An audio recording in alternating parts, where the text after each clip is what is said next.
This is 7 National News, and in our top story, His Highness H.H Abdullah bin Zayed Al Nahyan, the Minister of Foreign Affairs and International Cooperation, led the UAE delegation at the 4th Nuclear Security Summit over in Washington. The two-day event was opened and attended by the US President Barack Obama and saw the participation of 52 countries across the world, and representatives of 4 international organizations, including the United Nations, Interpol, the International Atomic Energy Agency, and the European Union. The leaders exchanged views and ways of continuous international cooperation and reviewed results to enhance nuclear security. It was expected that the leaders were to adopt a final action plan to promote the work of international organizations in the nuclear security field.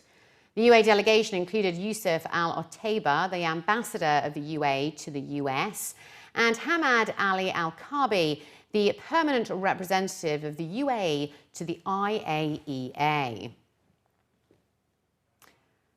The Consulate General of India, Dubai, is accepting applications to convert Person of Indian Origin cards to Overseas Citizen of India cards every Saturday of April. The Consulate General announced that the applications, which are free of charge, will be accepted on April the 2nd, 9th, 16th, 23rd and the 30th from 9 a.m. to 12 p.m. The news comes as the deadline to convert the cards is now set for June the 30th. The office added that to facilitate residents of the Northern Emirates, special camps under the CGI's initiative are being held every Friday in different emirates. The camps will be organised at the Indian Association Sharjah on the 1st and the 22nd of April, the Indian Association Ajman on April the 8th and the 29th, the Indian Relief Committee over in Ras Al Khaimah on April the 15th, and the Indian Social Centre for Fujairah on April the 6th.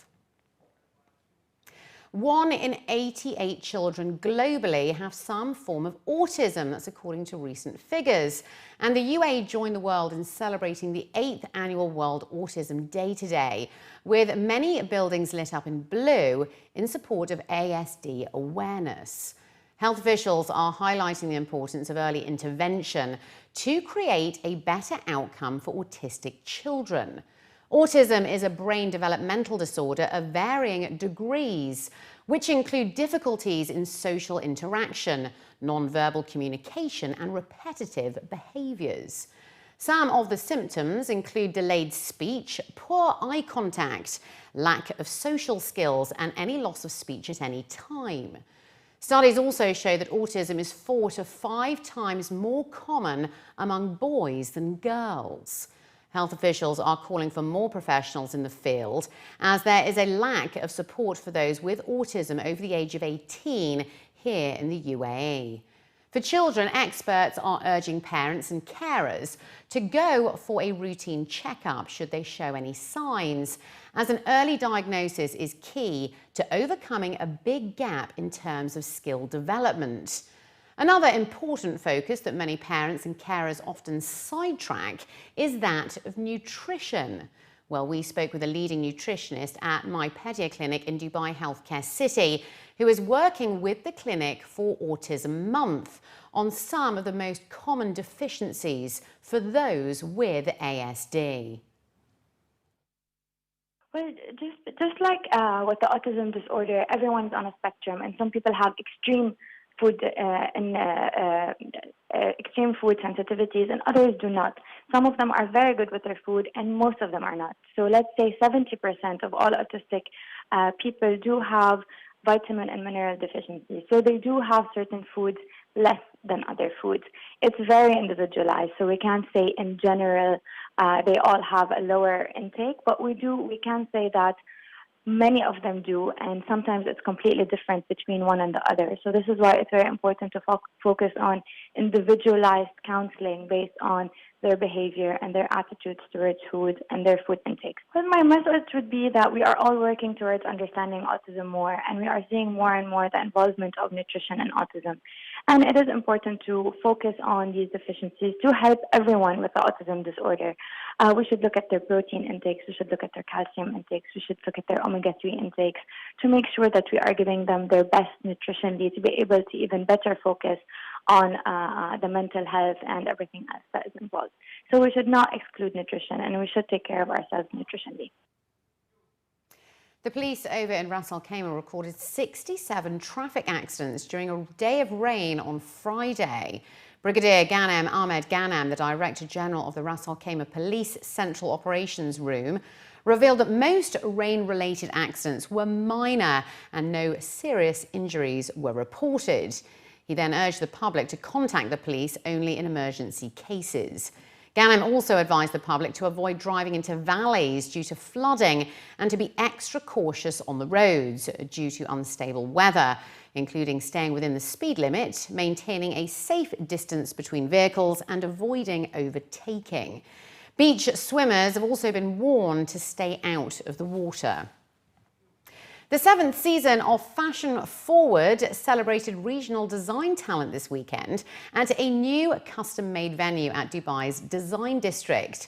Fashion Forward has recently earned the endorsement of the Dubai Design and Fashion Council, and this season focuses on working with regional and international buyers to meet the growing needs of exhibiting design talent. The twice-annual showcase comprises of several key elements: catwalk shows and presentations by a selection of the region's best couture and ready-to-wear designers, while the showcase is a curated jewellery and accessories space for regional designers. In addition, the D3 Fashion Talks aims to generate debate and discussion regarding the regional industry, alongside a dedicated showroom day for buyers. The whole event is taking place at a new custom-built venue within D3, with networking areas and an urban creative atmosphere. Continuing the focus on international buying and retail, this season's D3 Fashion Talks include an international buyers panel and debates on ethical fashion and wearable technology. You know, Dubai Design District, popularly known as D3, has always been instrumental in our growth. They've been our strategic partners from inception, from 3 years ago. It was only natural for us to move here. In fact, it's really, as someone says, it's really just coming home, is what it is. Everyone is loving the new environment. It's a really cool vibe, very urban, very industrial, very contemporary, you know. And there's a lot that can be done in this space. So you will see this new venue for Fashion Forward really develop over the coming seasons. It was always one of our objectives to make sure that we not only stop at being a visibility platform, but truly becoming a means to commercial objectives. Of course, we perform one role in the ecosystem, but we would like to highlight the commercial angle. We need the entire ecosystem, including the large retail groups, to support our homegrown designers. And it's just great to highlight them by inviting key international buyers and share their knowledge and their experience and their insight. If anything, to encourage and inspire our designers to get better at what they're doing. And I think inevitably you will find that our designers that we showcase regularly will truly find their space among the many shelves of all the shopping malls that we have here in the Middle East. Day 2 presentations and catwalk collections included Army of One, a contemporary brand that embodies edgy urban looks, mixing high-end knits with technical fabrics and camouflage prints. Lama Juni aims to empower women with her pret-a-porter collection influenced by Balmain, featuring bold, feminine, elegant designs. Saudi Arabian talent was celebrated with Daneh's 11th collection of experimental and sophisticated cuts. Alongside Sotra, a Saudi design duo brought colour and floral overlays to the mainly fall-winter collections. The catwalk finale was the couture collection from Fatma Ben Soltain and her Tunisian label Sultana, which featured bold evening looks in sequins and crystals.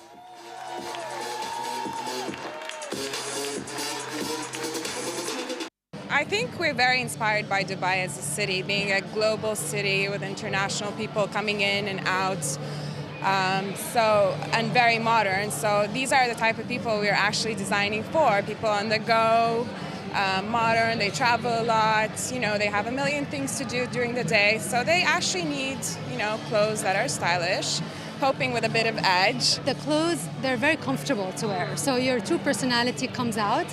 Therefore, you start to style it the way you would and you feel confident. And that brings like even a more, appeal. You're relaxed, you're cool about it. And finally, UK expats were recently treated to a taste of home as British Polo Day came to Dubai. Presented by RJI Capital, Dubai played host to British craft and heritage, and the Polo Day is now a firm fixture on the Emirates sporting calendar. Under the patronage of Mohammed Al Habtoor, the Vice Chairman and CEO of the Al Habtoor Group at the Dubai Polo and Equestrian Club, British Polo Day saw opening matches of Cavalry versus Guards Camel Polo and the UAE versus Hackett Rest of the World Brompton Bicycle Polo. These were then followed by the highly anticipated Royal Salute Oxbridge and Shangri-La Dubai Golf Polo match, and then RJI Capital British Exiles versus the home side Habtoor Polo, who were the final winners.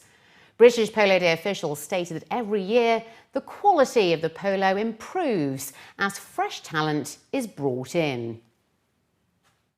We began British Polo Day here in Dubai in 2009.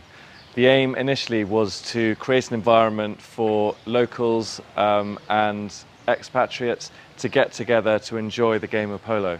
But what was really interesting is it quite quickly evolved and it became this community, this ecosystem of people coming together of amazing guests but also brands all interacting and all leaning in to create the experience that we now have today. And this is an experience that we've taken from Dubai and we've taken it all around the world. So we've been to India, to Mexico, to China, Singapore, and what we have tried to do is replicate what we established here and keep the essence of it in all the international jurisdictions that we operate in. And we're now looking forward to our 50th event in the UK this summer, where we also hope to break through the $2 million barrier marker that we set for ourselves in terms of philanthropy. So we always raise money for local charities and international charities, and we're really looking forward to, at that event, making as much money as possible for good causes. It's a great honour to be back here. This is our 8th event here at the Dubai Polo and Equestrian Club, and I think it looks fantastic. And it's very exciting for us because the community of people that we bring together have got to know each other over the years, and so the trust has been established. So we have this fantastic group of people, maybe even an ecosystem if you like, and these people know each other, they've built relationships, they are friends, they go to barbecues and hang out with each other during the year, and they do good business together. So that is really the purpose of British Polo Day, is to bring people together and develop these amazing trusted relationships. H.H Lecoutre and Polo work well together because, as you know, H.H Lecoutre and Polo have an organic relationship. You know, the story is that one of our icons, the Reverso timepiece, was invented in 1931 because a polo player in India requested to have a watch that could resist the game of polo. And so in 1931 we came up with the idea of the watch with the swiveling case, where you would have the metal case up to protect the watch and the time face up when you need to know how long you are in the game. So for us it's an organic relationship between H.H Lecoutre and Polo, another chosen one.